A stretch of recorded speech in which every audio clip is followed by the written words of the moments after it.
Hi hello welcome back to lucky little పాప channel. ఒక్కొక్కసారి అనిపిస్తుంది నాకైతే తెలివి ఉందా లేదా అని. కానీ నాలోని క్రియేటివిటీ బయటకు తీసినప్పుడు ఖచ్చితంగా నాకు కూడా తెలివి ఉందిలే అనిపిస్తూ ఉంటుంది. సర్లే కానీ నీ క్రియేటివిటీ ఏంటో చెప్పు ఫస్ట్ అని అంటున్నారా? సరే సరే చెప్తాను ఆగండి. పిల్లలకు నైట్ డిన్నర్ కోసం అయితే చపాతీ అయితే తెప్పించిన బయట నుంచి.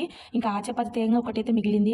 ఎప్పుడు మిగిలినా కూడా అది వేస్ట్గా పడేసేదాన్ని. దాన్ని ఏం చేద్దామా అని ఆలోచిస్తే ఇంకా మనకు బయట దొరుకుతాయి కదా ఎగ్ ఫ్రాంక్కి, అలా చేద్దామని అయితే ట్రై చేసిన. ఇంట్లో అయితే ఏం లేకుండే ఉన్న వాటితోనే సర్ది పెట్టుకున్నా. కొన్ని ఆనియన్స్, పచ్చిమిర్చి, క్యారెట్ ఈ 3 ఫ్రై చేసేసుకొని ఇంకా మనకు టేస్ట్కి తగిన కొన్ని మసాలాలు, ఉప్పు, కారం వేసేసుకోవాలి. చపాతీ ఒక ప్లేట్లో పెట్టుకొని మనం ఎగ్ కర్రీ చేసాం కదా మసాలాది, అది ఎగ్ కర్రీ మొత్తం దానిపైన నేను చూపిస్తున్న విధంగా వేసుకోవాలి. ఇంట్లో అయితే పిజ్జా సాస్ ఉండే, ఇంకా పిజ్జా సాస్ వేసేసుకున్నా.